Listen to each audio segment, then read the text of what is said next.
We are top 1 again for the month of June 2024 sa Rocket PH, and gusto ko lang mag-thank you sa mga nagtitiwala sa products ko. I don't have anything to say anymore kasi sobrang happy ng puso ko ngayon. So I will just give you 6 tips on how to get sales sa Rocket PH or any platform. Okay? Number 1 is find your own target audience or have a niche. Kanino mo ba talaga binibenta yung products? Usually, yung market mo is someone you can relate to. Let's say you are a freelancer. Pwede mong maging target audience sa mga freelancer na katulad mo. And the reason why you need this is for you to understand yung problem na meron sila.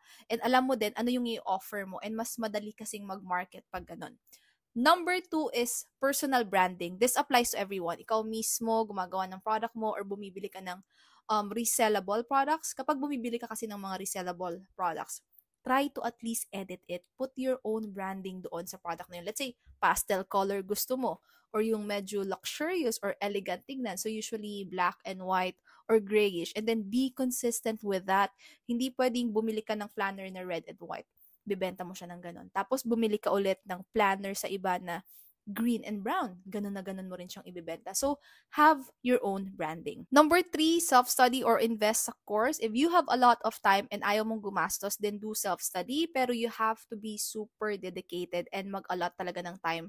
If gusto mo makasave ng time naman, you wanna avoid those mistakes na ginagawa ng ibang sellers, invest on a course. I have a course and my course din yung iba. So, ang mabibigay ko talagang tip is find a coach na comfortable ka sa pagtuturo nila.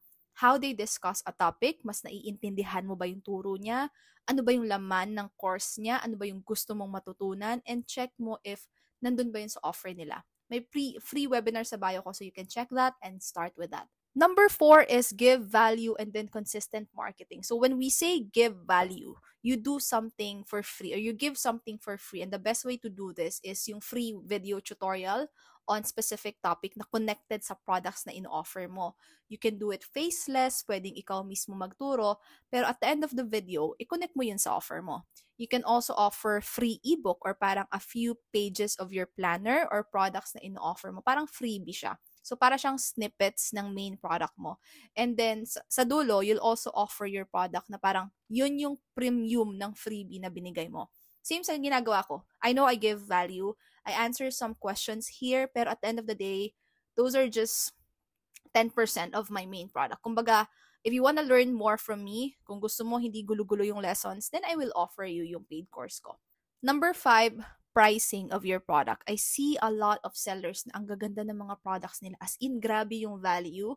Pero in-offer nila ng 99 pesos. May iba pa ako nakita na 50 pesos or meron pang 20 pesos I'm referring about sa mga bundles na pagkadami-dami. Kasi meron talagang mga digital product na worth 50 pesos or 100 pesos naman. So, know your worth. Know your product's worth. You put time in it, nag-effort ka dyan, gumawa ka ng maka-photos, nag-market ka, tapos ibibenta mo lang ng super baba ng price. Even if nabili mo yan sa as MRR sa iba, respetuhin nyo yung original creator. Yung iba kasi sa atin, ang thinking is, mas makakabenta ako kapag ganito kababa yung price ng product ko. But sometimes, it shows na low quality yung product mo. It shows na saturated na yan kasi everyone can afford it. Sobrang mura eh. It's saturated to the point na you're willing to sell it for a very low price. Kasama sa course ko yung pricing lesson. And last one na tip ko is go back to that reason on why you started this.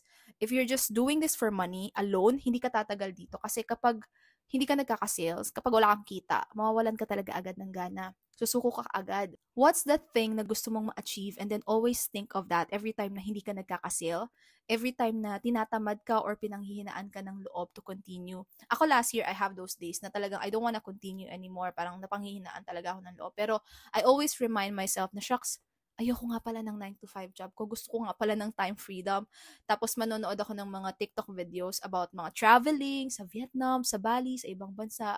Ganyan. So sabi ko, gusto ko talaga pumunta dun. Pero paano? So yun, finish ko yung sarili ko na mas magsipag pa sa kung ano yung ginagawa ko ngayon. So ikaw, alamin mo kung ano yung nagpapamotivate sa'yo. Gusto mo ba maparetire yung parents mo? Gusto mong mag-grocery without thinking about the budget?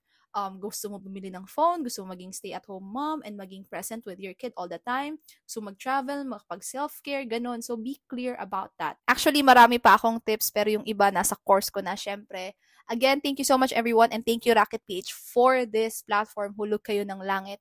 And July, I'm ready for you. Let's do this, guys. Maging successful sana tayo lahat sa digital product business.